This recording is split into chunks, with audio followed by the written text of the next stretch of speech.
Welcome back my dear students. ये जो video है इसमें numericals related to net force equal to mass into acceleration, normal reaction या जिसको नॉर्मल फोर्स भी कहा जाता है, and tension with concept of pulley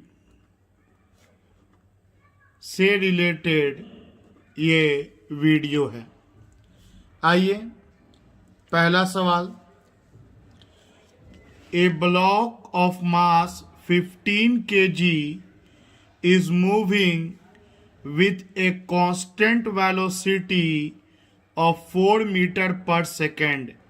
Then calculate force on block. Means according to question, एक ब्लॉक है जिसका मास 15 kg है और इस पर नेट फोर्स पता करना है और गिवन क्वेश्चन में इसका वेलोसिटी कांस्टेंट है और ये वैल्यू है 4 metre per second. Velocity constant होने का मतलब ही हो गया कि acceleration of the block is 0। और जैसा कि हम लोग जानते हैं कि net force equal to mass into acceleration, तो क्योंकि एक्सेलरेशन 0 है इसका मतलब हो गया कि ब्लॉक पर नेट फोर्स 0 न्यूटन होगा। अगला सवाल इसी का second part. If the block gets an acceleration of 3 metre per second square, then calculate force on block. इस बार ये जो 15 kg का ब्लॉक है, अगर इसमें एक्सेलरेशन आ गया 3 मीटर पर सेकंड स्क्वायर का, और जैसा कि आपको पता है कि 3 मीटर पर सेकंड स्क्वायर का मतलब हुआ हर एक सेकंड में ब्लॉक का वेलोसिटी 3 मीटर पर सेकंड से बढ़ेगा। इस पर फोर्स पता करना है, तो क्योंकि net force equal to mass into acceleration, mass is 15 kg, acceleration given is 3, so net force acting on the block will be 45 Newton. अगला सवाल है, a body of mass 16 kg starts from rest. It acquires a velocity of 100 meter per second. After it has traveled a distance of 200 meter, calculate the average force exerted on body. In what time it will acquire velocity of 100 meter per second. मतलब एक body है 16 kg का, rest से start हुआ, मतलब initial velocity 0। जब ये 200 metre का दूरी कवर किया तो इसके पास वेलोसिटी 100 मीटर पर सेकंड का आ जा रहा है। तो बताना है बॉडी पर कितना फोर्स लगाया गया होगा और कितना देर के बाद इसका वेलोसिटी 100 मीटर पर सेकंड हो जाएगा। So let us draw a rough diagram. A body is there of mass 16 kg. इसका इनिशियल वेलोसिटी 0 है और जब ये बॉडी 200 मीटर का दूरी कवर किया तो इसका वेलोसिटी 100 मीटर पर सेकेंड पाया गया। डेफिनेटली वेलोसिटी में चेंज आया है, मतलब एक्सेलरेशन का कॉन्सेप्ट आया होगा, और मास इनटू एक्सेलरेशन मींस इस पर फोर्स लगा होगा। सो एवरेज फोर्स हो जाएगा मास इनटू एक्सेलरेशन। मास तो सीधा सीधा 16 kg दिया है, एक्सेलरेशन के बारे में आपको सोचना है।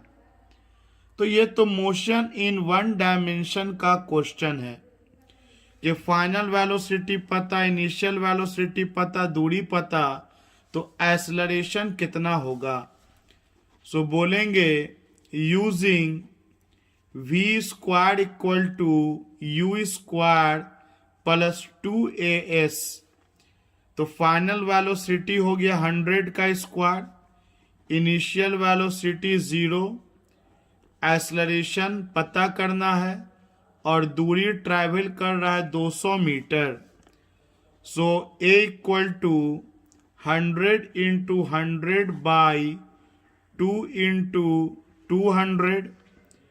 तो ये 2 बार में कटा, ये 50 बार में कटा और ये 25 बार में कटा। Means acceleration of the body is 25 metre per second square. अब फोर्स निकालना है, तो मास हो गया 16 kg, एक्सेलरेशन हो गया 25। When you will multiply it you will get 400 Newton. इसी में सेकेंड पार्ट है कि कितना देर के बाद इसका वेलोसिटी 100 होगा।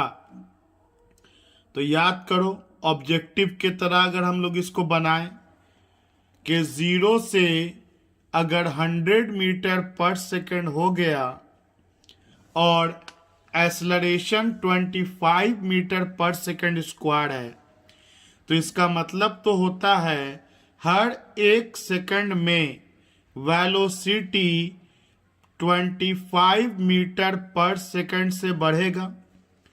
तो वेलोसिटी अभी 0 है, मतलब 1 सेकंड के बाद इसका वेलोसिटी बढ़ के 25 मीटर पर सेकंड हो जाएगा।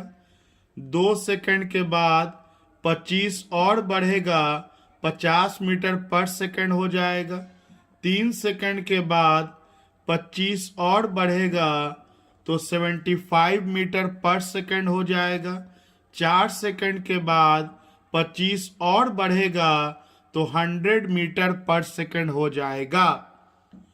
इससे तो बिना फॉर्मूला के भी बन गया कि 4 सेकंड लगेगा वेलोसिटी को 100 मीटर पर सेकंड पहुंचने में। लेकिन आइए फॉर्मूला से अगर बनाते हैं, तो using v equal to u plus 80, final velocity is 100, initial 0, acceleration 25, time we have to find. So 25 को इस तरफ ले आएंगे, सो 4 बार में कटेगा, तो इट विल बी 4 सेकेंड।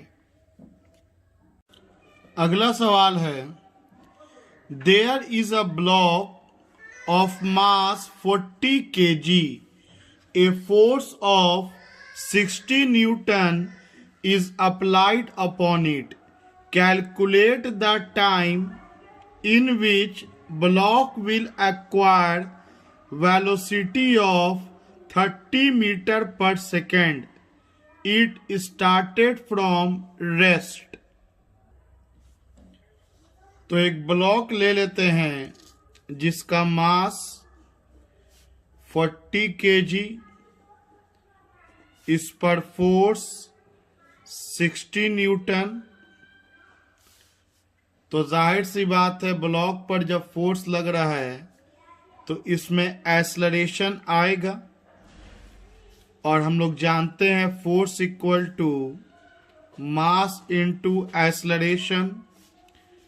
तो 60 equal to 40a, 0 0 cancel, 6 by 4, 2 2 is 4, 2 3 is 6. So acceleration is 1.5 meter per second square. Acceleration तो निकल गया। अब अगर इसका इनिशियल वेलोसिटी 0 था तो कितना देर के बाद इसका वेलोसिटी 30 मीटर पर सेकेंड हो जाएगा। और एक्सेलरेशन जब निकल गया तब तो ये बहुत ही आसान सवाल हो गया। Using v equal to u plus 80, तो final velocity 30, initial 0, acceleration 1.5 and time we have to find, so 30 by 1.5 equal to t, ऊपर 0 जाएगा 20 बार में कटेगा, so time will be 20 second. अगला सवाल है, a body of mass 10 gram is moving with a constant velocity of 4 centimeter per second on frictionless table. Calculate force on table. और आपको आंसर जो करना है इन सीजीएस सिस्टम करना है। तो चलिए बनाया जाए। देखिए, इससे पहले कि हम लोग इस सवाल को बनाएं, दो टर्म समझ लेते हैं, एक न्यूटन और एक डाइन। ये दोनों ही फोर्स का यूनिट है। ये एसआई यूनिट है, स्टैंडर्ड यूनिट है, और ये सीजीएस यूनिट है। आखिर कितना फोर्स लगाएंगे कि 1 न्यूटन कहलाएगा, इसको हम लोग समझते हैं। देखिए, अगर 1 केजी का बॉडी हो, मास हो 1 केजी, और आप इस पर इतना फोर्स लगाइए कि हर 1 सेकंड में इसके वेलोसिटी में चेंज 1 मीटर पर सेकंड का आ जाए, मतलब acceleration 1 metre per second square का होना चाहिए। 1 केजी के मास को इतना कस के धक्का दीजिए कि उसके acceleration 1 metre per second square होना चाहिए, तब उस फोर्स को 1 न्यूटन कहा जाता है। Means force equal to mass into acceleration.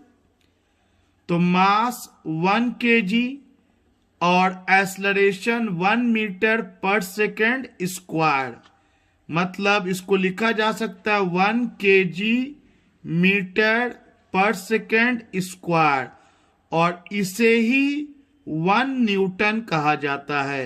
1 Newton का मतलब होता है 1 KG metre per second square. Simply कहें तो it is the amount of force which when applied on a body of mass 1 KG produces acceleration of 1 metre per second square. 1 dyne किसको कहेंगे? तो देखिए, अगर एक ऐसा बॉडी हो जिसका मास 1 ग्राम हो और इसको इतना कस के फोर्स लगाया जाए कि इसका acceleration 1 centimetre per second square का रहे, मतलब हर 1 सेकंड में बॉडी का वेलोसिटी 1 सेंटीमीटर पर सेकंड से बदले, तब इतना अमाउंट ऑफ फोर्स को 1 डाइन कहा जाता है। अगेन सिमिलर वे में हम लोग लिख सकते हैं force equal to mass into acceleration. Mass 1 gram, acceleration 1 centimetre per second square, so 1 gram centimetre per second square को ही 1 डाइन कहा जाता है। Means you can define one dyne as the amount of force which when applied on a body of mass 1 gram produces an acceleration of 1 centimeter per second square। तो force का दो unit है, एक SI unit है और एक CGS unit है। सो उम्मीद है जिस तरह से आप लोग ये फील करते हैं कि एक सेकंड किसको बोलते हैं, एक घंटा किसको बोलते हैं, एक साल किसको बोलते हैं, उसी तरह से आज से इसका भी फीलिंग आपको आनी चाहिए कि कितना ताकत लगा दिया जाए कि 1 न्यूटन कहलाता है। तो चलो इसको हम लोग लिख लेते हैं definition. 1 Newton is that amount of force which when applied on a body of mass 1 kg produces an acceleration of 1 meter per second square। means 1 Newton equal to 1 kg meter per second square। Dyne क्या है? तो dyne is the CGS unit of force. और 1 dyne को define कैसे करेंगे? 1 dyne is that amount of force which when applied on a body of mass 1 gram produces an acceleration of 1 centimeter per second square। means 1 dyne equal to 1 gram centimeter per second square। अगर Newton और dine में हम लोग relation सोचें, 1 Newton में कितना dine हो सकता है, तो बोलेंगे 1 न्यूटन का मतलब होता है 1 kg 1 मीटर 1 सेकंड स्क्वायर। इसी को न्यूटन बोलते हैं 1 kg metre per second square. और डाइन का मतलब होता है 1 ग्राम 1 सेंटीमीटर पर सेकंड स्क्वायर। तो नीचे वाला तो इक्वल है, लेकिन क्या 1 kg इक्वल होता है 1 ग्राम के? बिल्कुल भी नहीं। तो अगर kg को इक्वल करना है ग्राम के, तो इसके लिए मुझे 3 जीरो चाहिए होगा। तो 1 kg इक्वल टू 1000 ग्राम हो गया। आगे बढ़ते हैं। 1 मीटर क्या इक्वल होता है 1 सेंटीमीटर के? अगेन 1 मीटर में थोड़ी 1 सेंटीमीटर होता है। अगर बराबर करना है तो 1 मीटर में 100 सेंटीमीटर होता है। अब अगर आप देखोगे तो ये इक्वल का निशान बिल्कुल सही लगा है।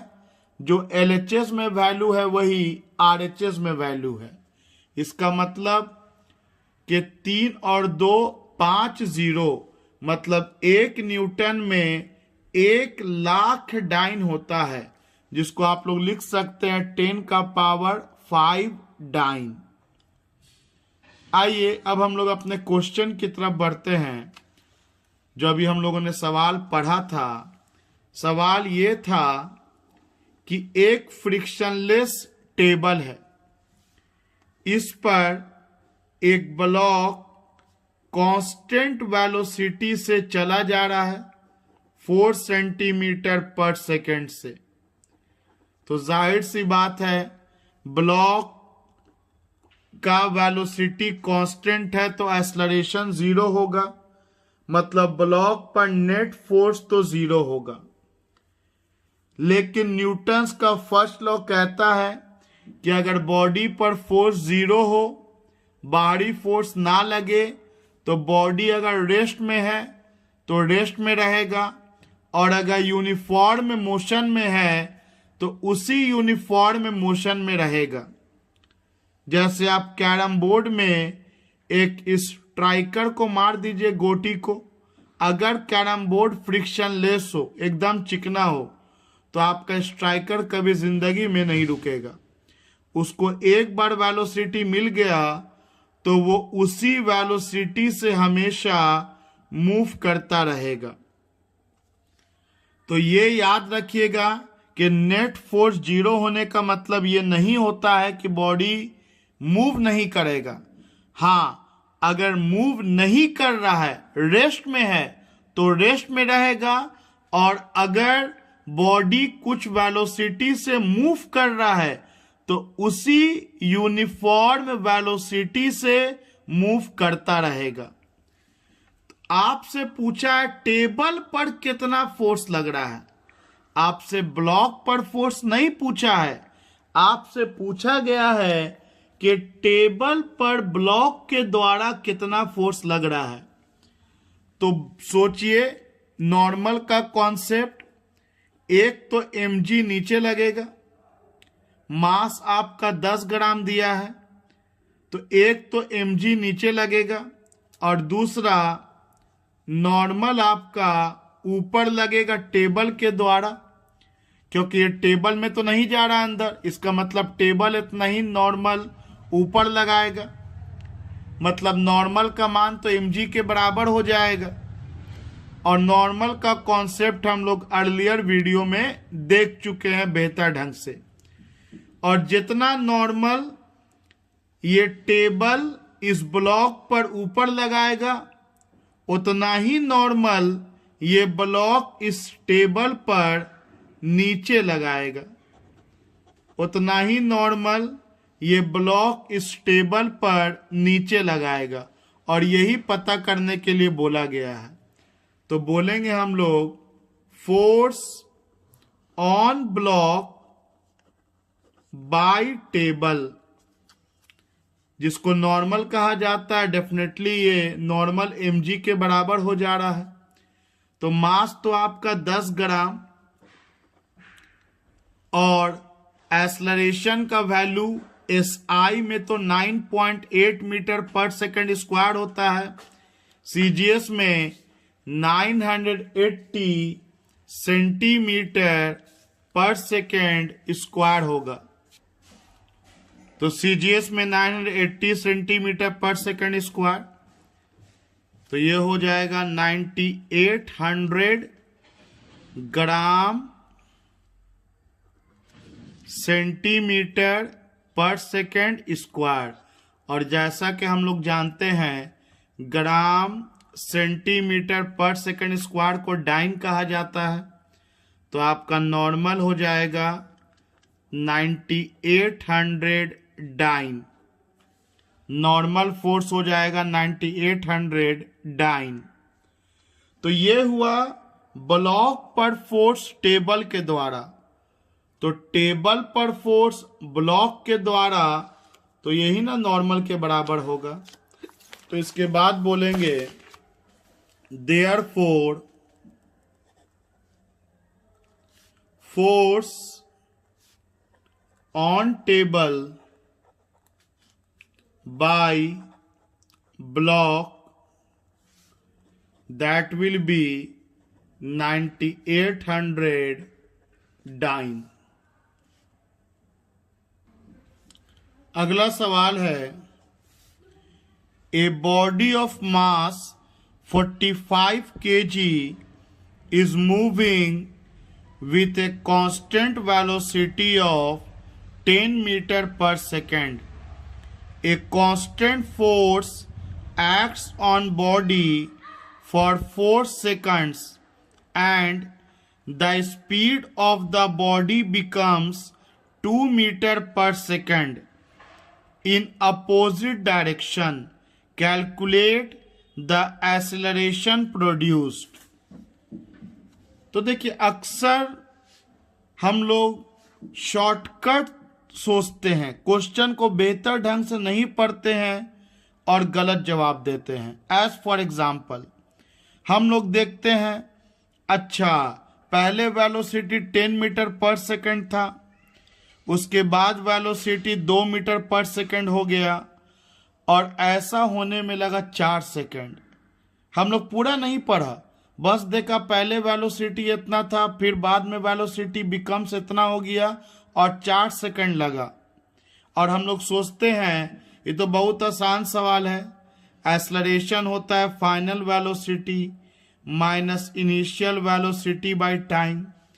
तो इनिशियल वेलोसिटी तो आपका 10 दिया, फाइनल वेलोसिटी आपका 2 दिया, टाइम लगा 4 सेकेंड, तब तो एक्सेलरेशन आपका -2 मीटर पर सेकेंड स्क्वायर आना चाहिए, जो कि गलत हो जाएगा एज पर गिवन क्वेश्चन. आइए क्वेश्चन को बेहतर ढंग से पढ़ते हैं. एक बॉडी है जिसका मास है 45 kg और वो मूव कर रहा है 10 मीटर पर सेकंड के कांस्टेंट वेलोसिटी से. तो एक सरफेस बना लिया, एक बॉडी है जिसका मास 45 kg है और इसका इनिशियल वेलोसिटी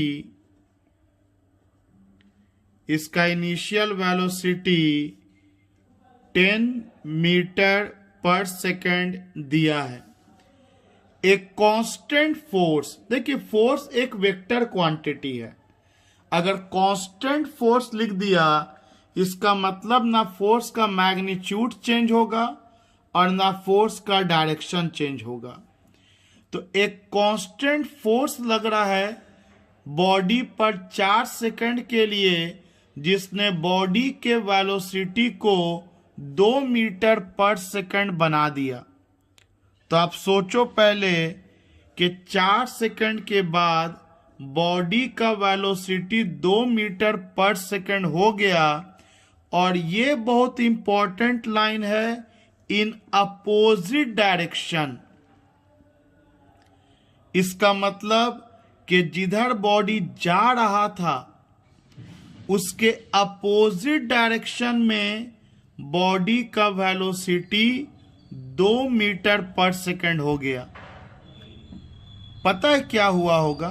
देखो, जरूर एक फोर्स इस बॉडी पर पीछे की तरफ लग रहा होगा. सोचो एक बॉडी जा रहा है आगे और फोर्स लगे पीछे, तो ये इसके वेलोसिटी को तो घटाएगा, रिटार्डेशन करेगा और एक ऐसा वक्त आएगा जब वेलोसिटी घटते घटते 0 हो जाएगा. जब वेलोसिटी घटते घटते 0 हो जाएगा और क्योंकि फोर्स कांस्टेंट लग रहा है, लगातार लगता ही रह रहा है, तो 0 हो जाने के बाद फिर ये बॉडी अब पीछे जाना स्टार्ट होगा और अगेन अब इसका वेलोसिटी बढ़ेगा और फिर ये 0 मीटर पर सेकंड से बढ़कर 2 मीटर पर सेकंड हो गया. तो इस तरह का कहानी बना अकॉर्डिंग टू द क्वेश्चन. एक बार फिर समझो, it is a good question because it is just not a formula based question, it is a conceptual question कि एक कांस्टेंट फोर्स लग रहा है, मींस फोर्स का ना मैग्नीट्यूड चेंज होगा और ना डायरेक्शन, और 4 सेकंड के बाद बॉडी का जो वेलोसिटी है वो 2 मीटर पर सेकंड हो जा रहा है इन अपोजिट डायरेक्शन. इसी से पता चल रहा है कि अगर बॉडी का वेलोसिटी इधर जाने में 10 था तो जरूर फोर्स पीछे लग रहा होगा जिसने वेलोसिटी को घटाया होगा, 10 से घटा के समथिंग लोअर वैल्यू किया होगा, फिर लोअर वैल्यू किया होगा, और एक वक्त ऐसा आया होगा जब वेलोसिटी 0 हो गया होगा और बॉडी रेस्ट में आ गया होगा, लेकिन फोर्स कंटिन्यू लग ही रहा है, तो अब वो बॉडी को फोर्स पीछे लेके आएगा अपोजिट डायरेक्शन में, और अब उसका वेलोसिटी बढ़ेगा। तो इसको हम लोग एक्सेलरेशन निकालना है, तो acceleration is a vector quantity. ये formula v minus u by t का इस्तेमाल हम लोग तब कर सकते हैं जब मोशन 1 डायमेंशन में हो, स्ट्रेट लाइन में सिर्फ जा रहा हो। अगर वेलोसिटी ने डायरेक्शन को चेंज कर लिया तो आपको एप्रोप्रिएट फॉर्मूला का यूज करना है। An acceleration is a vector quantity, तो बोलेंगे final velocity minus initial velocity by time taken. तो फाइनल वेलोसिटी कितना है आपका, तो फाइनल वेलोसिटी है 2, और इसका डायरेक्शन इस तरफ है। इस तरफ हम सब जानते हैं कि माइनस आई कैप होता है डायरेक्शन, क्योंकि along the x axis plus I cap होता है और निगेटिव एक्स एक्सिस में माइनस आई कैप होता है according to the vector.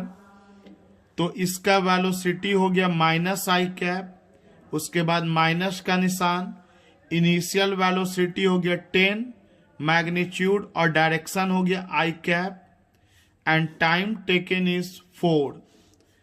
So -2 and -10 -12 I cap divided by 4. Hence, acceleration will be -3 meter per second square I cap. This is the constant acceleration with which body is moving. अगला सवाल है, the air from a hole in a balloon escapes with uniform rate of 4 meter per second. If the balloon contains 10 gram of air and if it shrinks completely in 2.5 seconds, then mean force or average force acting on balloon. Then find mean force acting on balloon. देखिए, एक balloon है, इस balloon में 10 ग्राम हवा है, air है, 10 ग्राम इसमें air है बलून में, और आप इसको अभी ऐसे करके पकड़े हुए हैं, ऐसे करके पकड़े हुए हैं। जैसे ही हम इस बलून को ऐसे करके छोड़ेंगे तो आप सोच सकते हैं कि क्या होगा। जैसे ही आप इसको छोड़िएगा तो एयर एस्केप करेगा, हवा बाहर आएगा बलून से, और बलून जो है वो आगे की ओर भागेगा। And according to question, balloon 4 metre per second से आपका भाग रहा है, तो वेलोसिटी हो गया 4 मीटर पर सेकेंड, या आप ये बोल सकते हैं 4 मीटर पर सेकेंड से आपका जो एयर है वो बाहर निकल रहा है। तो देखिए, पूरा का पूरा एयर 2.5 सेकेंड में बाहर निकल गया। तो इसको हम लोग force equal to mass into acceleration से बिल्कुल नहीं बना सकते हैं। न्यूटन्स का सेकेंड लॉ कहता है force is equal to rate of change in momentum. rate of change in momentum. This is Newton's second law as we have studied. तो मोमेंटम होता है मास इनटू वेलोसिटी। अब जनरली हर question में mass constant होता है, तो हम लोग मास को बाहर निकाल देते हैं और dv/dt एक्सेलरेशन हो जाता है। लेकिन इस क्वेश्चन में अगर मैग्नीट्यूड के टर्म में बात करें, एरो हटा दें, तो वेलोसिटी कांस्टेंट है और मास में चेंज आ रहा है। तो this will be your formula which you have to apply here. Generally maximum question जो हम लोग बनाते हैं डे टू डे लाइफ में, उसमें मास ही कांस्टेंट होता है। बॉडी के चलने रुकने से मास में चेंज नहीं आता है, तो एम बाहर निकल जाता है और वेलोसिटी में चेंज बाय टाइम एक्सेलरेशन हो जाता है। लेकिन इस क्वेश्चन में वेलोसिटी कांस्टेंट है, और जैसा कि आप लोग कैलकुलस का रूल जानते हैं कि जो कांस्टेंट क्वांटिटी होगा उसको बाहर निकाल देंगे और वेरिएबल क्वांटिटी का हम लोग डिफरेंशिएशन करेंगे। तो अब ये क्वेश्चन इस तरह से बनेगा कि वेलोसिटी दिया हुआ है 4 मीटर पर सेकेंड और मास ग्राम में है। तो ऐसा करते हैं, इसको सीजीएस में ही बना लेते हैं।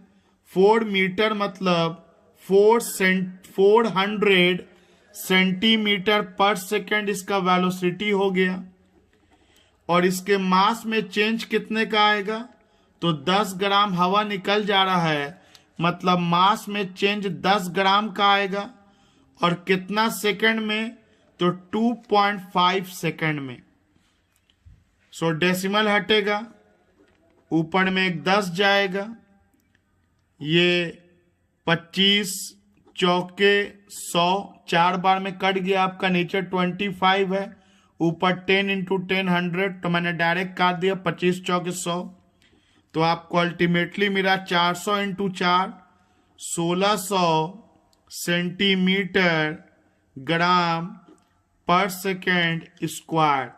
या थोड़ा अच्छे से अरेंज कर ले तो 1600 ग्राम सेंटीमीटर पर सेकेंड स्क्वायर, जिसे हम लोग डाइन के नाम से जानते हैं, सीजीएस यूनिट ऑफ फोर्स।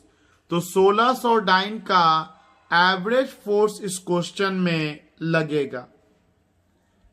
तो इस क्वेश्चन में नोटिस करने वाली बात यही थी कि जो बलून से हवा निकल रहा था वो यूनिफॉर्म रेट से निकल रहा था, मतलब वेलोसिटी कांस्टेंट था और मास में चेंज आ रहा था। तब तो बलून श्रिंक करके, मतलब थोड़ा देर के बाद 10 ग्राम जब हवा जो भरा गया था वो निकल जाएगा, तो बलून इस तरह से हो जाएगा, श्रिंक कर जाएगा। तो मास में चेंज 10 ग्राम का 2.5 सेकंड में। So using Newton's second law of motion, as you have studied in the theoretical part, के force is directly proportional to the rate of change in momentum, and change in momentum always takes place in the direction of applied force. अगला सवाल है, 2 blocks M and N of mass 8 kg and 4 kg are arranged as shown in figure, and they are kept on a smooth horizontal surface. A horizontal force of 6 Newton is applied on first block, due to which they move with constant acceleration. Calculate the force between the blocks. तो आइए given question का एक figure दे रखा है कि एक block M है और एक ब्लॉक N है, और एक का मास 8 kg है और एक का मास 4 kg है, और पहले वाले ब्लॉक को 6 न्यूटन के फोर्स लगा के पुश किया जा रहा है और ये एक फ्रिक्शनलेस सरफेस है। तो सबसे पहले हम लोग फ्री बॉडी डायग्राम तैयार करेंगे। एम पे लगने वाले सारे फोर्स को दिखाएंगे, फिर एन पर लगने वाले सारे फोर्स को दिखाएंगे, जिसे हम लोग FBD कहते हैं। तो एक तो एम पर mg लगेगा, m1g, और इस सरफेस के कांटेक्ट में होने के कारण ऊपर की तरफ एक नॉर्मल लगेगा, जिसको हम n और पाँव पर m लिख दिया कि m का नॉर्मल। इसके अलावा इस पर एक F फोर्स लग रहा है एक्सटर्नल 6 न्यूटन का, और m और n के कांटेक्ट में होने के कारण m और n के बीच नॉर्मल फोर्स लग रहा होगा, क्योंकि सोचो कि अगर n को हटा दें तो m को धक्का देना आसान हो जाएगा। इसका मतलब n के मौजूदगी के कारण एक नॉर्मल फोर्स लेफ्ट साइड की तरफ लगेगा, जिसका नाम n1 दे देते हैं। याद रखना, ये जो n है ना, ये इस ब्लॉक का नाम दिया हुआ है, और ये नॉर्मल फोर्स है। ये फोर्स है n के कारण m पर, और कभी नॉर्मल, जैसा कि हम लोग जानते हैं, अकेला नहीं लगता है। जितना n ने m पर लेफ्ट में लगाया, उतना ही m वाला n पर राइट में लगाएगा, और यही फोर्स रिस्पॉन्सिबल होगा n को आगे मूव कराने के लिए। तो n पर एक तो नॉर्मल लग गया m के द्वारा, उसके अलावा वेट लगेगा m2g, और कांटेक्ट सरफेस होने के कारण ऊपर में इस पर नॉर्मल लगेगा, जिसका नाम n दे रहे हैं, n मतलब n का नॉर्मल।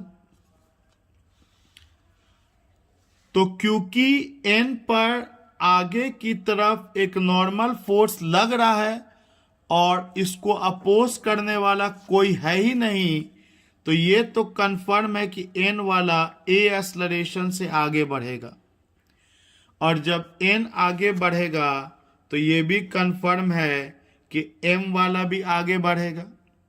अब इक्वेशन लिखा जाए। इक्वेशन लिखने का तरीका हम लोग जानते हैं कि total force equal to mass into acceleration.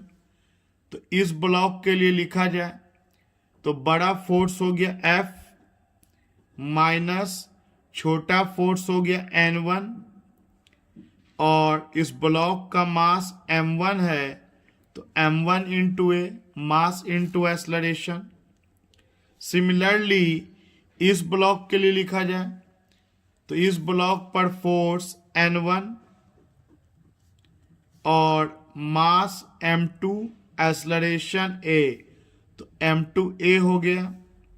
दोनों को जब हम लोग ऐड करेंगे तो N1 से N1 cancel, F equal to M1 plus M2A, तो आपको एक्सेलरेशन चला आएगा F बाई टोटल मास। तो force applied 6 Newton, mass 8 plus 4 12, 6 by 12 means acceleration is 1 by 2 metre per second square. तो m और n के बीच फोर्स लग रहा है कितना, तो यही तो वो फोर्स है N1 जो m और n के बीच लग रहा है। N1 हमें चाहिए था, तो बोलेंगे force between two blocks N1 और n1 इक्वल टू आप देख सकते हैं m2a है, मास इनटू एक्सेलरेशन m2a, तो मास हो गया सेकंड वाले का 4 और एक्सेलरेशन 1/2, तो दिस कम्स 2 न्यूटन।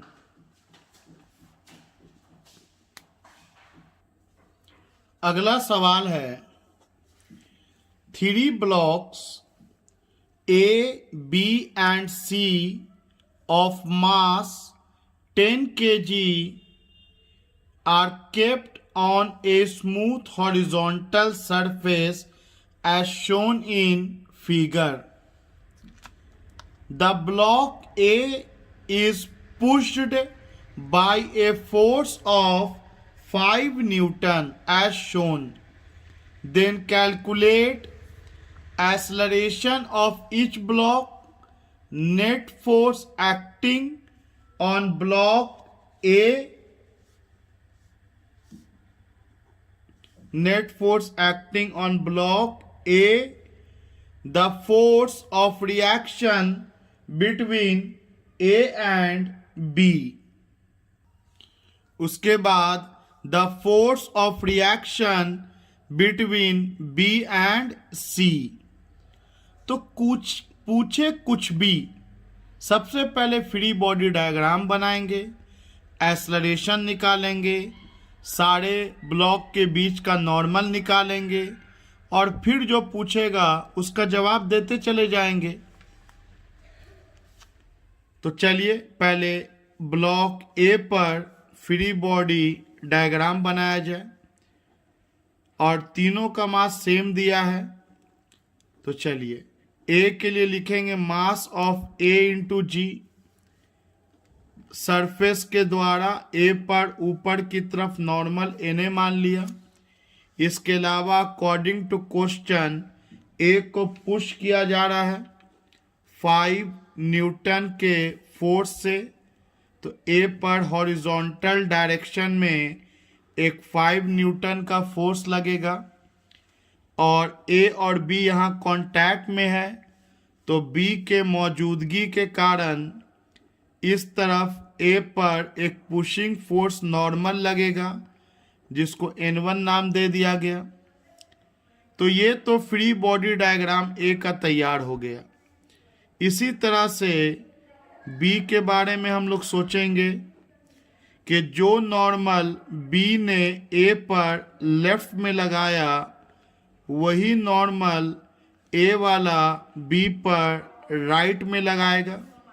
तो एक तो बी पर राइट में नॉर्मल हो गया, उसके अलावा नीचे में मास ऑफ बी इंटू जी, इसके अलावा कांटेक्ट में सरफेस के होने के कारण ऊपर की तरफ एक नॉर्मल लगेगा एन बी, और क्योंकि आगे में एक ब्लॉक सी भी है तो सी के कारण बी पर इस तरफ एक N2 नॉर्मल लगेगा और इतना ही नॉर्मल फिर बी वाला सी पर राइट में लगाएगा as we know from the concept.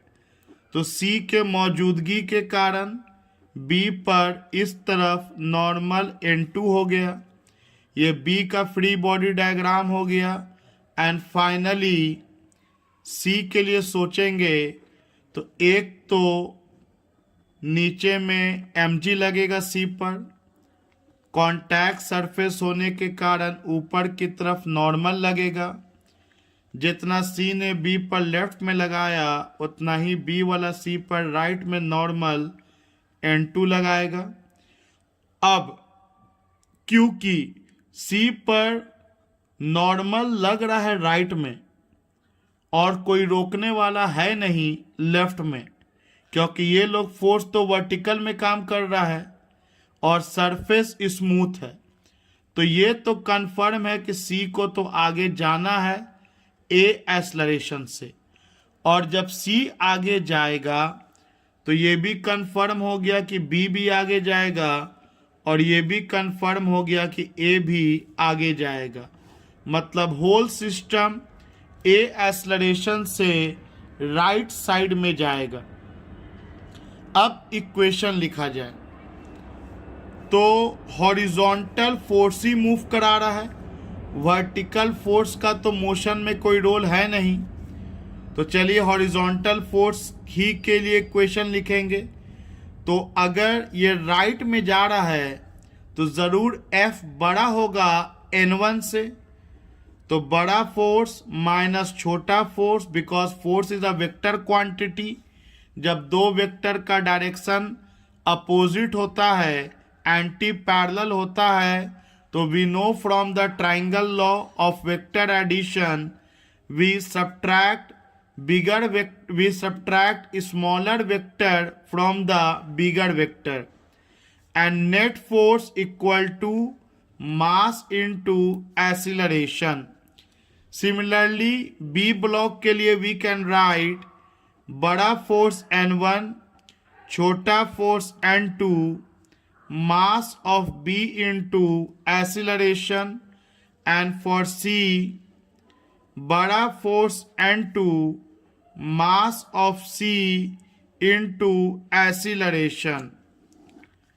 Adding all these three equations, N1 से N1 cancel, N2 से N2 cancel, we get F equal to A common ले लेंगे, mass of A plus mass of B plus mass of C. So A will be F by mass of A plus mass of B plus mass of C, means total force by total mass. So 5 Newton का force लग रहा था और तीनों का मास 10-10 kg दिया था, तो 10 + 10 + 10 30. So it will be 1/6 metre per second square, जिसको हम लोग अगर डेसिमल में कन्वर्ट करेंगे तो 0.16 मीटर पर सेकेंड स्क्वायर। अब अगला सवाल क्या था, ए पर नेट फोर्स बताना है, ब्लॉक ए पर। तो ए पर ऊपर और नीचे वाला फोर्स तो कैंसिल, तो ए पर नेट फोर्स तो यही ना है F minus N1 equal to ma। या तो आप F माइनस N1 निकाल लो या आप ma निकाल लो, ए पर नेट फोर्स निकल जाएगा। तो चलिए पहले हम लोग आगे बढ़ने से पहले N1 और N2 पता कर लेते हैं, तो फिर जो भी सवाल में पूछेगा उसका आंसर होता चला जाएगा। तो इक्वेशन नंबर 3 से we can find N2 mass of C into acceleration. तो बोलेंगे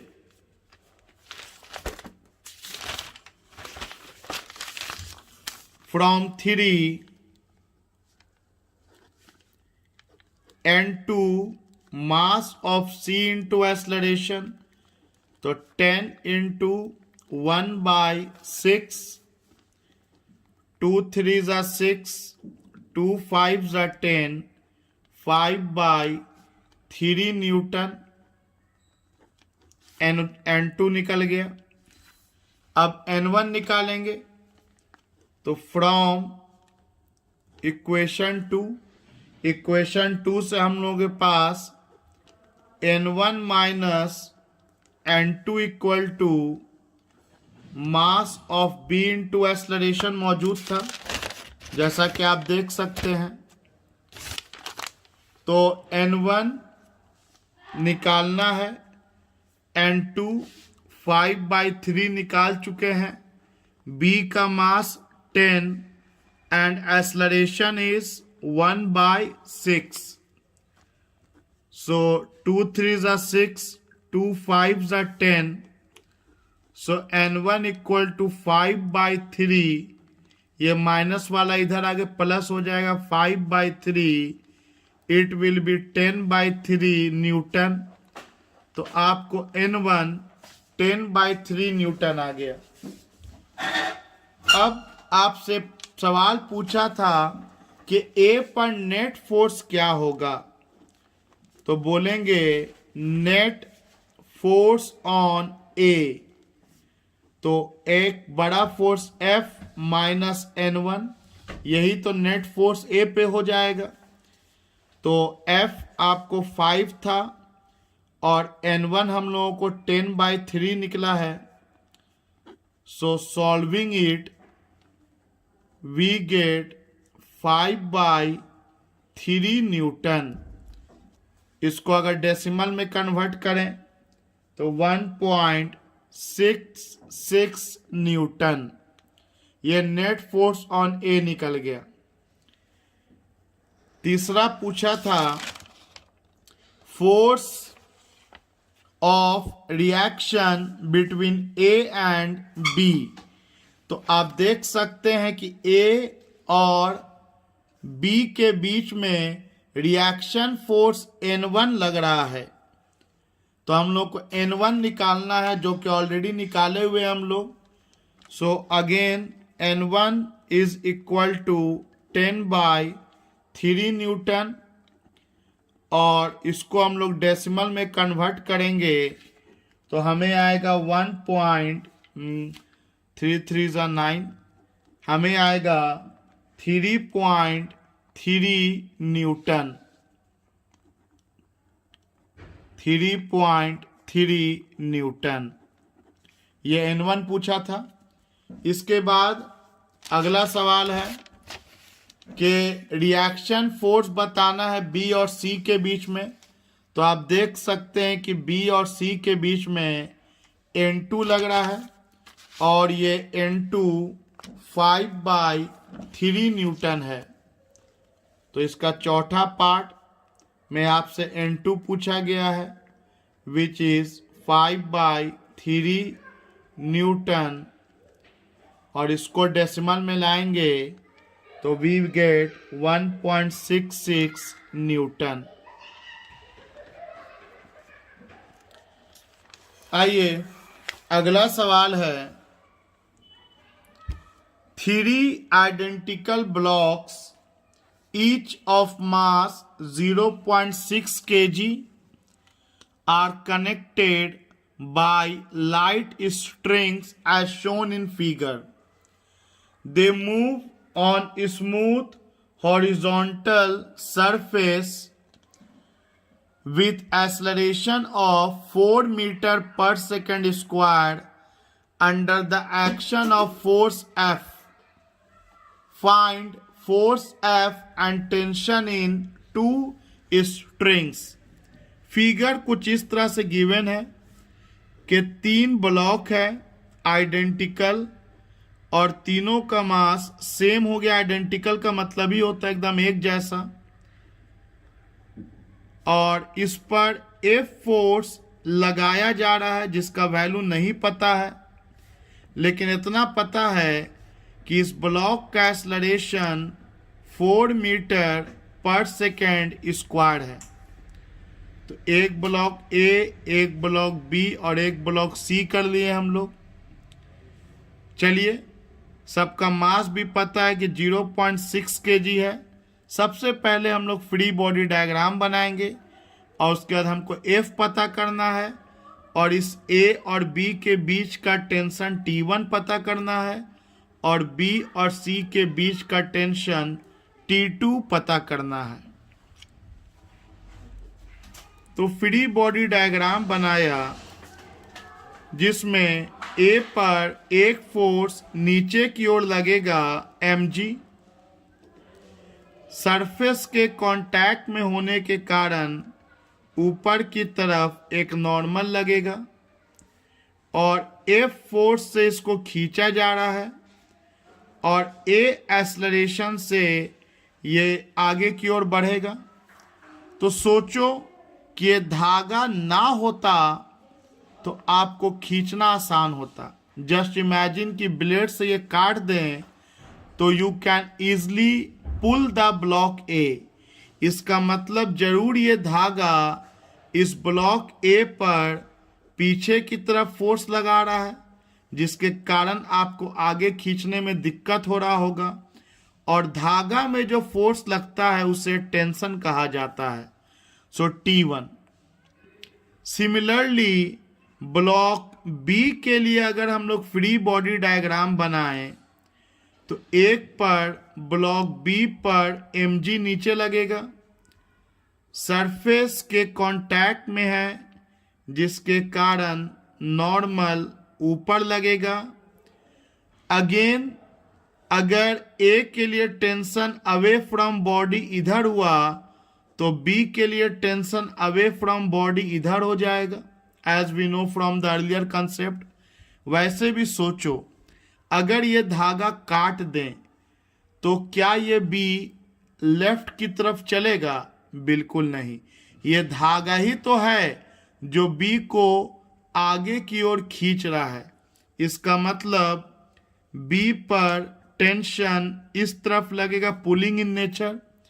सिमिलरली बी और सी के बीच में जो धागा है ये बी को पीछे की ओर खींच रहा होगा और यही धागा सी को आगे की ओर ले जाना चाहेगा।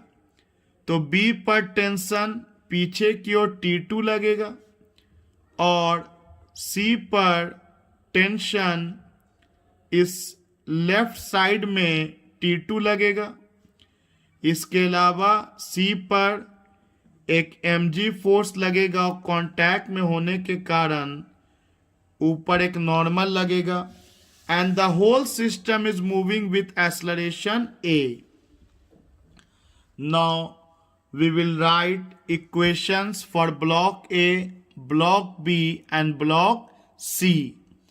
तो मूव कराने में रोल सिर्फ हॉरिजॉन्टल फोर्सेस का है, वर्टिकल फोर्सेस का कोई रोल नहीं है इसको मोशन में लाने में। तो F बड़ा हो गया T1 से क्योंकि लेफ्ट में जा रहा है, तो बोलेंगे बड़ा फोर्स माइनस छोटा force equal to mass of A into acceleration.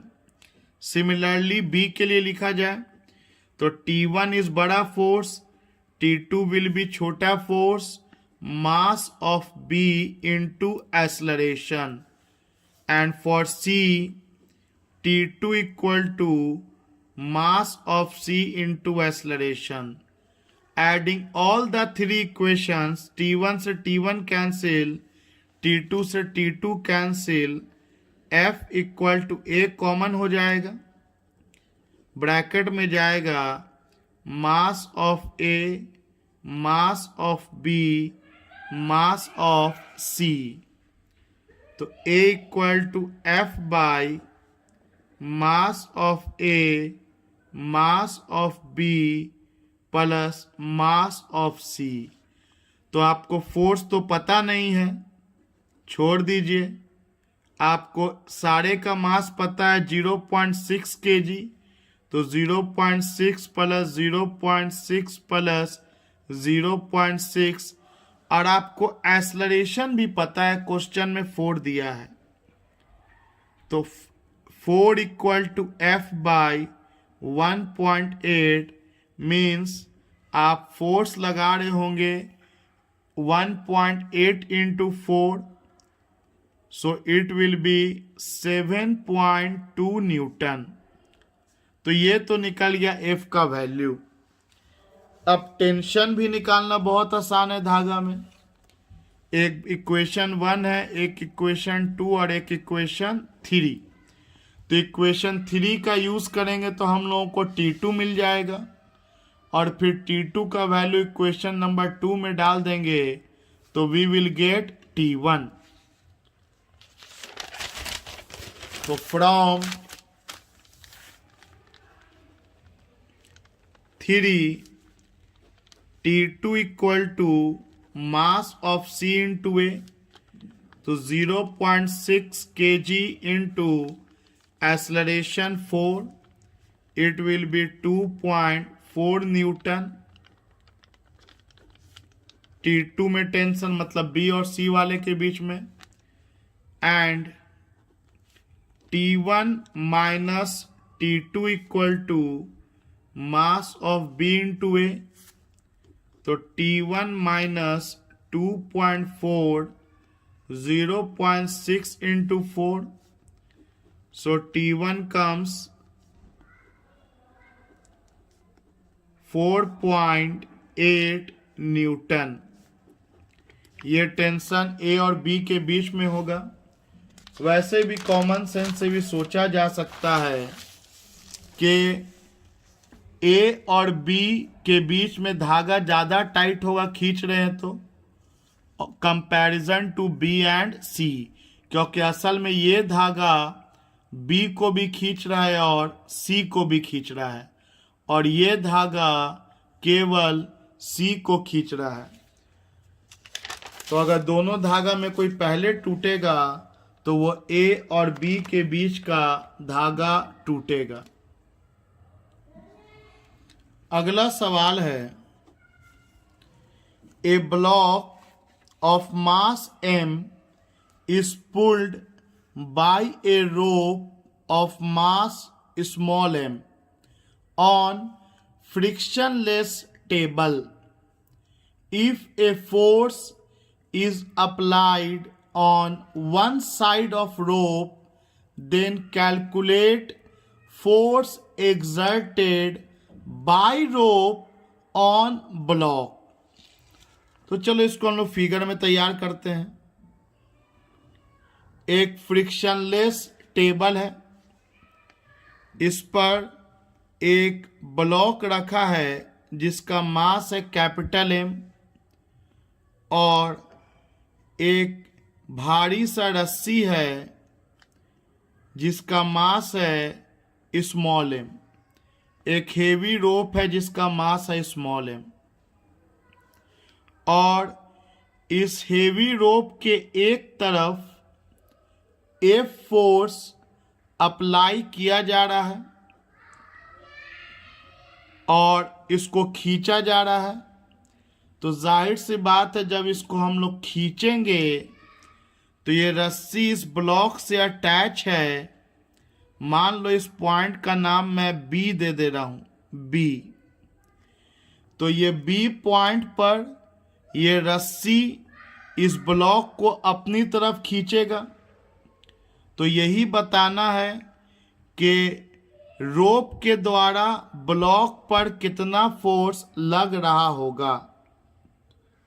तो देखिए, अगर ये धागा, ये रस्सी मासलेस होता तब तो यहाँ अगर एफ फोर्स लग रहा है तो पूरे रस्सी में एफ फोर्स लगता, अगर ये मासलेस होता। लेकिन ये मासलेस नहीं है, तो यहाँ अगर एफ फोर्स लग रहा है तो इसके हर एक पॉइंट पर फोर्स का वैल्यू, जो धागा में लगने वाले फोर्स को टेंशन कहते हैं, वो बदल जाएगा। तो खैर इस सवाल में मुझे हर एक पॉइंट का नहीं निकालना है। अगला सवाल देखेंगे जिसमें किसी भी पॉइंट पर मैं बोलूँगा टेंशन बताओ, कि रस्सी के इस पॉइंट पे क्या टेंशन है, रस्सी के इस पॉइंट पे क्या टेंशन मतलब तनाव है। ये सवाल आसान है, ये सिर्फ इतना पूछ रहा है कि ये जो रस्सी है इस ब्लॉक को कितना ताकत लगा के खींच रहा होगा। तो चलो फ्री बॉडी डायग्राम बनाएंगे हम लोग। तो सबसे पहले ये रस्सी बना लिया, ये रस्सी बना लिया। ये आपका स्मूथ सरफेस है, फ्रिक्शनलेस सरफेस है। इस रस्सी पर इस तरफ एफ फोर्स लग रहा है और इस रस्सी का मास के कारण नीचे की तरफ mg लगेगा, और टेबल में कांटेक्ट होने के कारण ऊपर की तरफ एक नॉर्मल फोर्स लग गया N1। ये पॉइंट है B।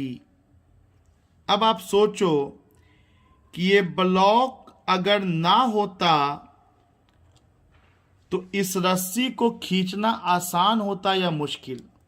सोचो, इस रस्सी को अगर यहाँ से काट दें तो इस रस्सी को खींचना आसान होता या मुश्किल। जाहिर सी बात है, ब्लॉक अगर ना होता तो इसको आसानी से खींचा जा सकता था। इसका मतलब इस ब्लॉक के मौजूदगी में इस तरफ एक टेंशन फोर्स लग रहा होगा, क्योंकि धागा में जो फोर्स लगता है उसे टेंशन का नाम कहा जाता है। तो रस्सी पर इधर टेंशन लगेगा। और सोचो अगर ये रस्सी काट दें तो क्या ये ब्लॉक आगे की तरफ बढ़ेगा? बिल्कुल भी नहीं, ना बढ़ेगा ना बढ़ना चाहेगा। इसका मतलब यही टेंशन जो रस्सी पर लेफ्ट साइड में लग रहा है, इसी पॉइंट पर, इसी बी पॉइंट पर यही टेंशन ब्लॉक पर राइट साइड में लगेगा। और क्योंकि ये फ्रिक्शनलेस है तो, और ब्लॉक पर इसके अलावा नीचे mg लगेगा, कैपिटल वाला m, ऊपर नॉर्मल लगेगा। क्योंकि ये फ्रिक्शनलेस है और ब्लॉक पर T आगे लग रहा है तो, और पीछे कोई फोर्स लग नहीं रहा, तो ब्लॉक ये तो कंफर्म है कि आगे जाएगा A एक्सेलरेशन से। तो मोर और लेस ये वही कॉन्सेप्ट है, बस बोलने का तरीका चेंज कर दिया गया कि एक हेवी ब्लॉक है और एक रस्सी है। तो आप देख सकते हैं एक पार्टिकुलर पॉइंट पर जितना रस्सी पर टेंशन ब्लॉक के द्वारा पीछे लगेगा, उतना ही ब्लॉक पर टेंशन रस्सी के द्वारा आगे लगेगा। कोई बोलना चाहे सर हम लोग इसको नॉर्मल का नाम नहीं दे सकते हैं? दे सकते हैं, लेकिन कहलाएगा बेहतर वह टेंशन, क्योंकि एक तरह का ये तनाव है जो रस्सी में लग रहा है। चलो अगर फ्री बॉडी डायग्राम बन गया तो इक्वेशन लिखा जाए। तो रस्सी के लिए इक्वेशन लिखते हैं। तो रस्सी भी आगे जाएगा, जब ब्लॉक आगे जाएगा तो पूरा सिस्टम आगे जाएगा ए एक्सेलरेशन से। तो बड़ा फोर्स हो गया F, छोटा फोर्स हो गया T। तो बड़ा फोर्स माइनस छोटा फोर्स इक्वल टू ma। रस्सी के लिए इक्वेशन, ब्लॉक के लिए T equal to capital M into a. तो let us write the equation. तो रस्सी के लिए बड़ा फोर्स माइनस छोटा force mass of rope into acceleration, और ब्लॉक के लिए tension mass of block into acceleration. दोनों को जब हम लोग ऐड करेंगे तो T से T कैंसिल हो जाएगा। F equal to m plus m a। So acceleration of the rope and block will be F by m plus m। लेकिन सवाल ये था कि रोप के द्वारा ब्लॉक पर कितना फोर्स लगेगा। तो आप देख सकते हैं कि रोप के द्वारा इस ब्लॉक पर T फोर्स लग रहा है। सो हमको T पता करना है। तो इक्वेशन नंबर 2 देखिए, तो बोलेंगे फ्रॉम 2 T हो जाएगा m, और एक्सेलरेशन हम लोग निकाल चुके हैं तो F by m plus m। So this is the force exerted on block by the rope। क्या किए हैं? ये इक्वेशन जो सेकंड है, m को छोड़ दिया और एक्सेलरेशन जो निकाला इसको यहां पुट कर दिया। So we get this final result. अगला सवाल है, a uniform rope of length L and mass m is pulled by a constant force F. Find the tension in the rope at distance x from the end where it is applied। आइए सवाल समझते हैं क्या कह रहा है। एक रस्सी है, एक हेवी रोप है, एक रस्सी है, फ्रिक्शनलेस सरफेस पर है और इसके एक एंड पर F फोर्स लगा के इसको खींचा जा रहा है।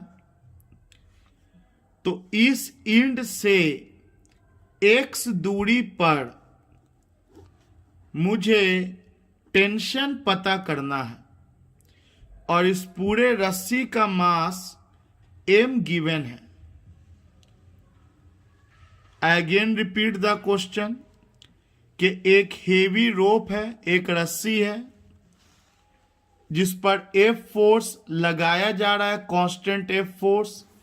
इस रस्सी का लंबाई भी दे रखा है, टोटल लेंथ एल दे रखा है। तो जिस इंड पर फोर्स लगाया जा रहा है उस इंड से एक्स दूरी पर यह टेंशन पता करना है। आखिर ये कंसेप्ट आया कैसे? देखिए, इस रस्सी पर एफ फोर्स तो इस कोना में लग रहा है और इसके जस्ट पीछे का एक पॉइंट मान लेते हैं ए, उसके जस्ट एक पीछे का पॉइंट मान लेते हैं बी, उसके जस्ट एक पीछे का पॉइंट मान लेते हैं सी, फिर डी। इस तरह से बहुत सारा पॉइंट मिल करके हम एक कोना से दूसरे कोना तक रस्सी के जा पाएंगे। हम तो सिर्फ इस पॉइंट को खींच रहे हैं, लेकिन फिर भी ए आगे जा रहा है, बी भी आगे जा रहा है, सी भी आगे जा रहा है, डी भी आगे जा रहा है। इसका मतलब इस बी को इसके जस्ट आगे वाला पॉइंट खींच रहा होगा और इस सी को इसके जस्ट आगे वाला पॉइंट आगे की ओर खींच रहा होगा, इस डी को इसके जस्ट आगे वाला पॉइंट खींच रहा होगा। मतलब हर एक पॉइंट को उसके आगे वाला पॉइंट खींच रहा होगा, तब तो होल सिस्टम ए एक्सेलरेशन के साथ आगे बढ़ेगा। और हम लोग जानते हैं कि जब किसी पॉइंट को उसके आगे वाला पॉइंट जब पुल करता है तो उसे हम लोग टेंशन का नाम देते हैं। तो जो आंसर निकल के आएगा सो आएगा। आप सोच के देखो कि टेंशन ए का ज्यादा होगा या टेंशन जेड पॉइंट का ज्यादा होगा। तो पता चलेगा सब ए और जेड के कंपैरिजन में ए का टेंशन ज्यादा होगा, क्योंकि ए जो है वो अपने पीछे के सारे पॉइंट को आगे की ओर खींच रहा है और इसके पीछे मान लो यहां पर बी है तो बी वाला अपने पीछे के पॉइंट को आगे की ओर खींच रहा है।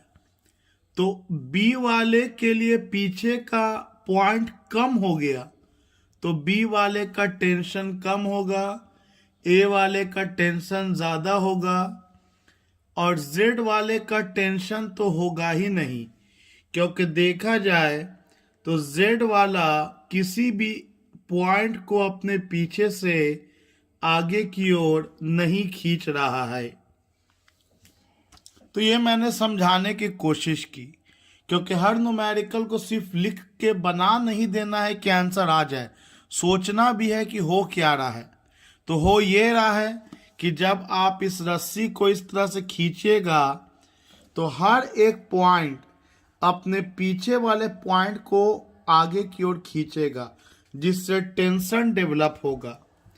तो अकॉर्डिंग टू क्वेश्चन मुझे टेंशन इस पॉइंट से x दूरी पर निकालना है। मान लेते हैं इस पॉइंट का नाम लिख दिया मैंने P। इस P पॉइंट पर कितना टेंशन डेवलप हो रहा होगा उसका वैल्यू पता करना है। तो देखिए इसका तरीका ये है, आप सोचो कि यहां से रस्सी को दो आधा कर दिया गया, दो हिस्सा में रस्सी को कर दो। तो चलो हमने ये कहा कि जिस पॉइंट पर टेंशन निकालना है वहां से इस रस्सी को दो आधा कर दो। तो एक आधा ये हो गया जिसका लेंथ हो गया x और दूसरा आधा रस्सी का ये हो गया जिसका लेंथ हो जाएगा, पूरा लेंथ अगर l था तो बचा हुआ लेंथ हो जाएगा L-x, और यही वो पॉइंट P है। तो यही पॉइंट P यहाँ भी और यही पॉइंट P यहाँ भी। एक्चुअली में हम लोग रस्सी को थोड़ी काट के अलग कर देंगे, फ्री बॉडी डायग्राम बना रहे हैं। जिस पॉइंट पर हमें टेंशन निकालना है वहां से हमने सोचा कि रस्सी दो आधा में है, एक हिस्सा इधर ले लिया, दूसरा हिस्सा इधर ले लिया। पूरा लेंथ L था, पूरा मास M था, तो जाहिर सी बात है इसका मास कुछ कम हो गया, तो M1 लिख दिया, और इस हिस्सा का मास M2 लिख दिया। उसके अलावा ये सरफेस पर है तो नीचे की ओर M1G लग रहा होगा, ऊपर की ओर नॉर्मल लगेगा। सिमिलरली ये वाला भी रस्सी का जो हिस्सा है वो सरफेस पर है, तो एक तो वर्टिकली डाउनवर्ड M2G लगेगा, और टेबल के कारण एक नॉर्मल फोर्स ऊपर की ओर N2 लगेगा। इसके अलावा इस रस्सी पर आगे की ओर F फोर्स लगेगा। अब सोचो कि अगर मैं इस रस्सी को सच में यहां से काट देता, जस्ट इमेजिन कि यहां से मैंने काट दिया, तब बाकी के हिस्सा को खींचना आसान हो जाएगा या मुश्किल? तो जाहिर सी बात है जब आप यहां से काट दीजिएगा तो आपको बाकी का लंबाई खींचना आसान हो जाएगा। इसका मतलब जरूर इस P पॉइंट पर पीछे की ओर कोई फोर्स लग रहा होगा, विच वी कॉल टेंशन। और अगर इस हिस्सा का बात किया जाए तो अगर हम इसको काट देंगे तो ये हिस्सा तो आगे बढ़ेगा नहीं, लेकिन अकॉर्डिंग टू क्वेश्चन पूरा रस्सी अगर आगे जाएगा, इसका मतलब इसी P पॉइंट पर टेंशन आगे की ओर लगेगा। तो अब हम लोग वही सेम इक्वेशन तैयार करेंगे कि बड़ा फोर्स माइनस छोटा फोर्स, मास इनटू एक्सीलरेशन। तो चलो इस हिस्सा के लिए लिखा जाए तो बड़ा फोर्स कितना हो गया, F, माइनस छोटा फोर्स क्या हो गया, T, mass M1, acceleration A। So this becomes F minus T equal to, अच्छा चलो वही चीज दोबारा लिखा गया, नेवरदलेस बड़ा फोर्स माइनस छोटा force equal to mass into acceleration. आइए अब रस्सी के इस हिस्सा का बात किया जाए तो इस हिस्सा पर आगे की ओर टेंशन T लग रहा है, और यही टेंशन फोर्स इसको A एक्सेलरेशन से आगे ले जा रहा है, मतलब M2A। दोनों को ऐड करेंगे, T से T cancel, F equal to M1 plus M2A, मतलब एक्सेलरेशन हो गया फोर्स बाय टोटल मास। और आप सब जानते हैं कि टोटल मास M दिया है, तो एक्सेलरेशन तो निकल गया F/m, इक्वेशन नंबर 1 F/m निकल गया। लेकिन M2 मुझे निकालना होगा, तब हम लोग टेंशन निकाल पाएंगे। और M2 निकालने का तरीका बहुत आसान है। आप पहले यूनिट लेंथ का मास निकाल लो, उसके बाद जितना लेंथ का मास निकालना होगा उस लेंथ से मल्टीप्लाई कर देंगे। इसका मतलब आप एक सिंपल न्यूमेरिकल से सीखो, एक सिंपल मैथ का न्यूमेरिकल मैं बता रहा हूं कि मान लो अगर एक रस्सी का लंबाई है 4 मीटर और इसका टोटल मास है 60 केजी। तो एक रस्सी का लंबाई 4 मीटर और टोटल मास 60 kg। अगर मैं आपसे 3 मीटर का केवल मास पूछूं तो क्या तरीका होगा 3 मीटर के मास को निकालने का? तो बोलेंगे सर ऐसा उपाय कीजिए ना कि 1 मीटर का मास पता चल जाए। अगर 1 मीटर का मास पता चल जाएगा तो 3 मीटर के लिए 3 से मल्टीप्लाई कर देंगे, आधा मीटर के लिए आधा से मल्टीप्लाई कर देंगे, 1.25 मीटर के लिए 1.25 से मल्टीप्लाई कर देंगे। तो यूनिट लेंथ का मास अगर पता चल जाए तो फिर जितना लेंथ का आप निकालना चाहते हैं उससे मल्टीप्लाई कर दिया जाएगा। तो इसका तरीका है, आप इस तरह से थोड़ा डिटेल कर सकते हैं कि L length contains mass M, L length में एम मास, तो 1 unit length, 1 unit length, 1 minute, L length contains mass M, तो 1 unit length contains mass M by L. सोच के देखिए ऐसे भी कि यूनिट लेंथ का मास अगर निकालना है तो टोटल मास को टोटल लेंथ से डिवाइड कर दो, तो 60 kg बाई 4 मीटर, नीचे बन गया 4 एकम 4, ऊपर में 15, मतलब 1 मीटर में 15 kg। तो 1 मीटर में 15 kg, तो 3 मीटर में 15 को 3 से मल्टीप्लाई कर दो, 45 kg मास हो जाएगा 3 मीटर का। मतलब यूनिट लेंथ का अगर मास पता चल जाए तो जितना लेंथ का निकालना है उससे मल्टीप्लाई कर दो। और यूनिट लेंथ का मास निकालना है तो बहुत आसान तरीका, total mass by total length, जिसको मैं थोड़ा प्रोसेस से यहां बता रहा हूं कि एल लेंथ में एम मास, तो 1 यूनिट लेंथ में मास एम बाई एल, क्योंकि एल को इधर लेके चले आएंगे क्रॉस मल्टीप्लिकेशन में, और यूनिट लेंथ का मास निकल गया तो एक्स लेंथ कंटेन्स मास, एक्स लेंथ में कितना मास, एम बाई एल, और जितना लेंथ होगा उससे मल्टीप्लाई कर देंगे।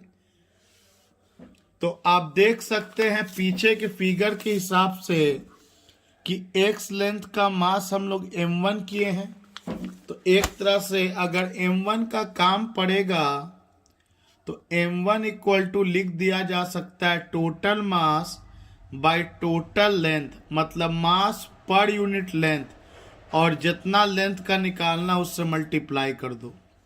सिमिलरली उसी तरह से L minus x length contains mass, L minus x length में कितना मास होगा, तो यूनिट लेंथ का मास इतना, जितना लेंथ का चाहिए इससे मल्टीप्लाई कर देंगे, और L माइनस एक्स लेंथ के मास को m2 बोला गया है, तो m2 equal to mass per unit length, और जो भी लेंथ है उससे मल्टीप्लाई कर देंगे। सो टेंशन पूछा गया था x दूरी पर, और फ्रॉम टू इक्वेशन 2 अगर आप देखिएगा तो t इक्वल टू m2a हमारे पास मौजूद है, तो m2 के जगह लिख देंगे m by L, L minus x, और एक्सलरेशन के जगह लिख देंगे f बाई m। जो वैल्यू हम लोग को निकल के आया है पुट कर दिया इक्वेशन नंबर 2 में, m से m कैंसिल हो गया, तो ये हो गया f, l को अंदर लेके चल जाओ, l minus x by L, थोड़ा सेपरेट कर दो एल को, L by L minus x by L by L cut के 1 हो गया, तो हो गया 1 माइनस एक्स बाई एल। यही टेंशन का वैल्यू निकला एक्स दूरी पर रस्सी में, हेवी रोप में। आप जैसा कि देख सकते हो कि आपको फाइनल आंसर इस इक्वेशन में डाल के निकला, जहां m2 का वैल्यू डाल दिया, फिर a का वैल्यू डाल दिया, और आपको फाइनल आंसर निकल के आ रहा है t equal to f1 minus x by L. सोचो अगर मैं यहां पर टेंशन का बात करूं तो यहां पर x कितना हो जाएगा, तो जाहिर सी बात है x यहीं से दूरी को नापा गया, तो इस पॉइंट पर तो x 0 हो जाएगा। तो x को जब 0 करेंगे तो t का मान f के बराबर, मतलब अगर इस j पॉइंट पर टेंशन पूछे, जिस पॉइंट पर फोर्स लगाया जा रहा है, तो वो टेंशन फोर्स के बराबर हो जाएगा j पॉइंट पर। इसी तरह से अगर हम सबसे अंतिम वाले पॉइंट पर टेंशन पूछें, तो अंतिम वाले पॉइंट पर ये x का वैल्यू l के बराबर हो जाएगा लास्ट पॉइंट पर। तो जब आप x के जगह पे l लिखिएगा तो l by L 1 and 1 minus 1 0, तो जाहिर सी बात है जो लास्ट पॉइंट होगा इस पर कोई तनाव नहीं रहेगा, क्योंकि इस पॉइंट पर टेंशन 0 आ जा रहा है।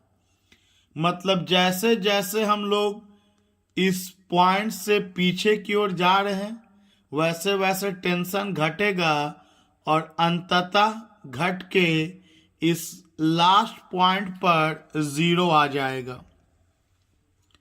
सो this is the way to think and to solve the numerical, कि रस्सी के हर एक पॉइंट पर तनाव होगा और किसी पॉइंट पर अगर टेंशन आपको निकालना है तो जिस पॉइंट पर निकालना है वहां से रस्सी को 2 भाग कर दीजिए, और जिस तरह से फ्री बॉडी डायग्राम बनाते हैं, इक्वेशन लिखते हैं, वो कर देना है और एक्सेलरेशन निकाल देना है, और फिर एक सिंपल सा मैथमेटिक्स लगाना है कि यूनिट लेंथ का मास पता कर लो और जितना लेंथ का मास निकालना है उससे मल्टीप्लाई कर दो।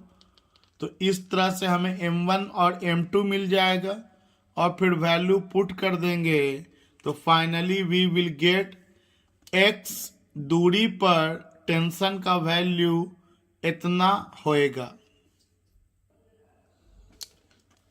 अगला सवाल है, a uniform rod of length L is acted upon by two forces F1 and F2 applied at its two ends and directed oppositely.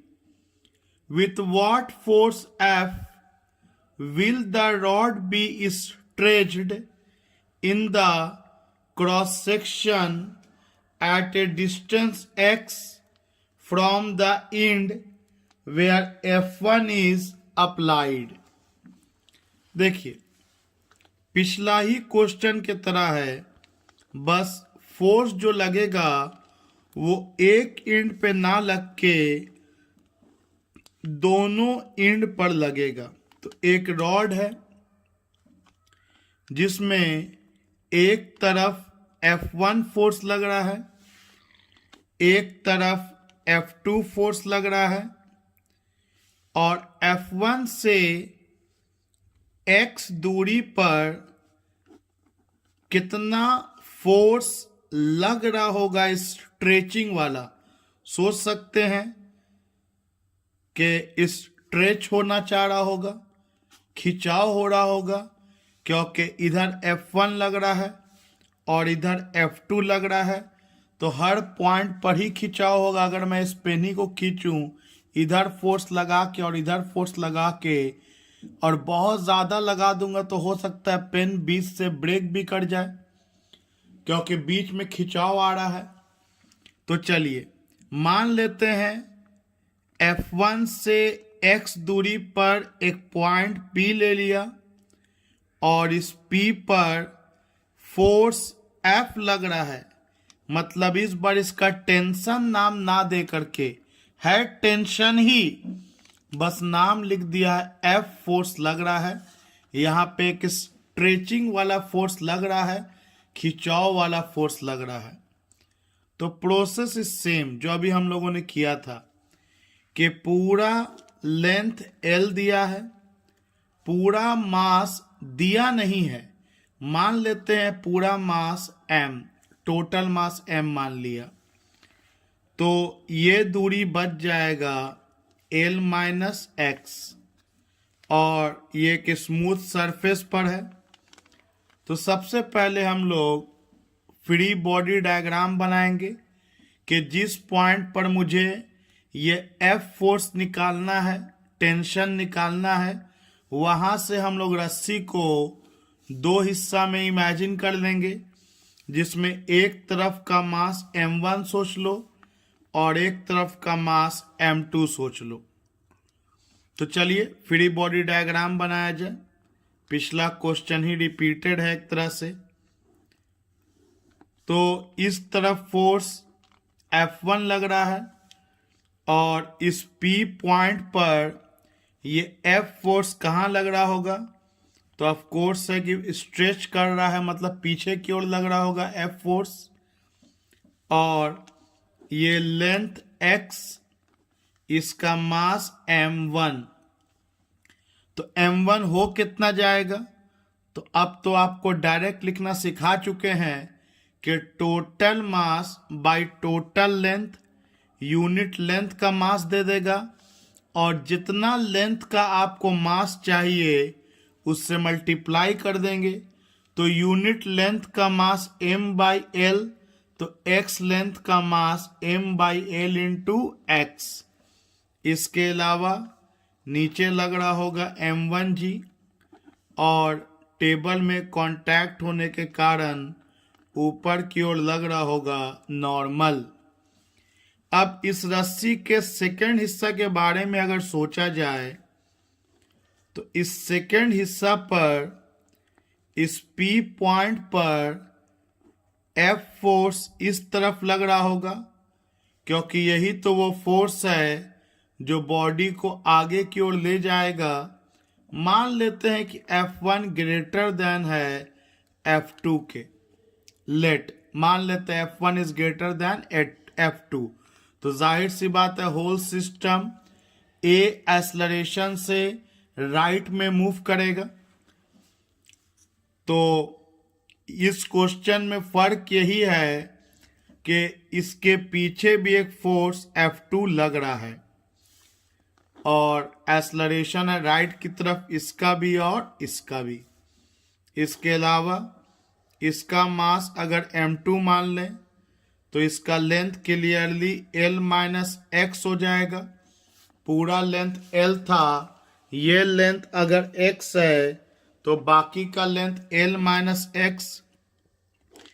इसके अलावा नीचे की ओर M2G लगेगा, ऊपर की ओर नॉर्मल N2 लगेगा। अब इक्वेशन फॉर्म करेंगे।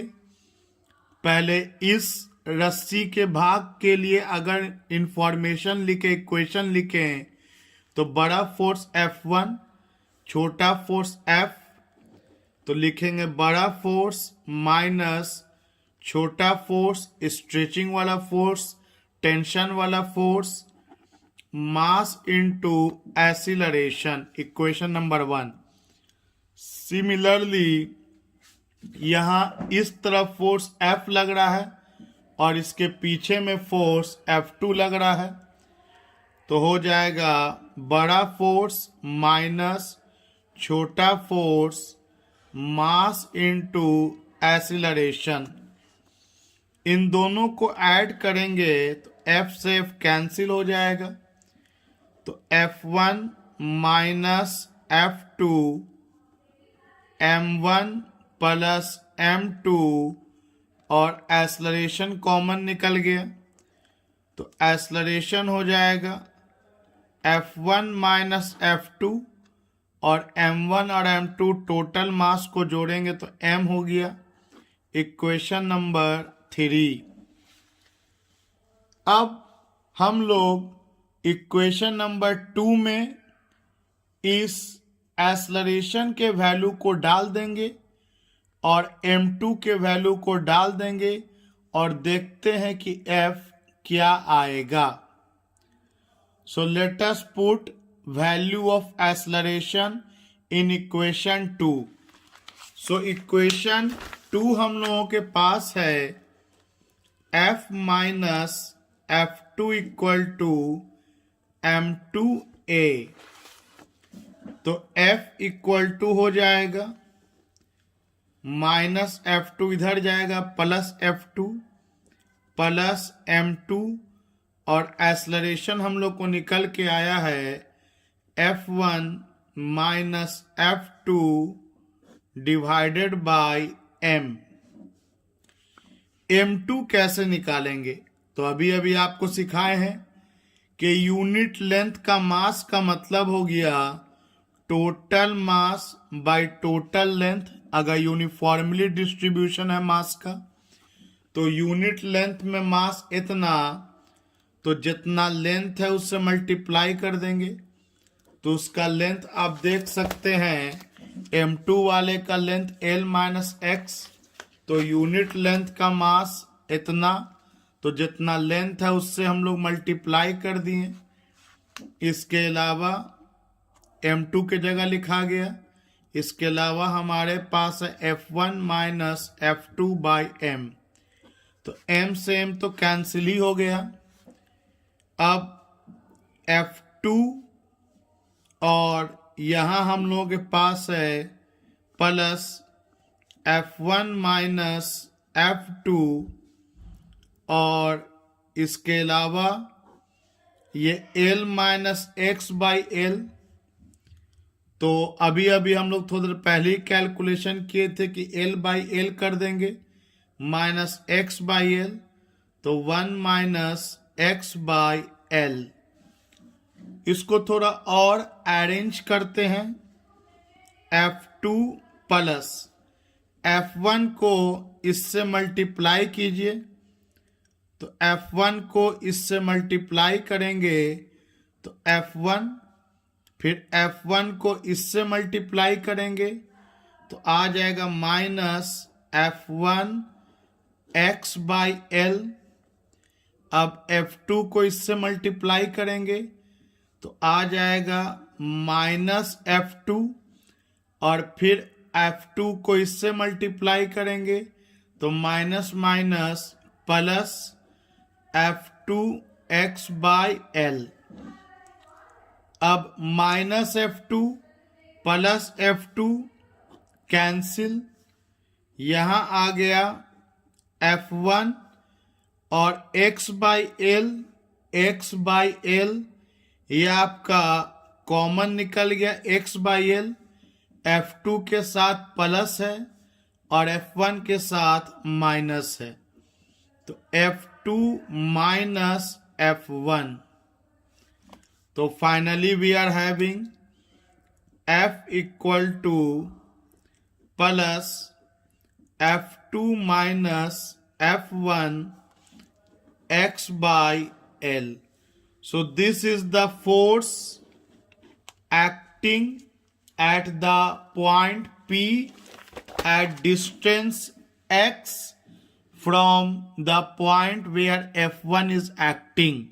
यही वो स्ट्रेचिंग फोर्स है जिसको T से ना इंडिकेट करके F से इंडिकेट किया गया।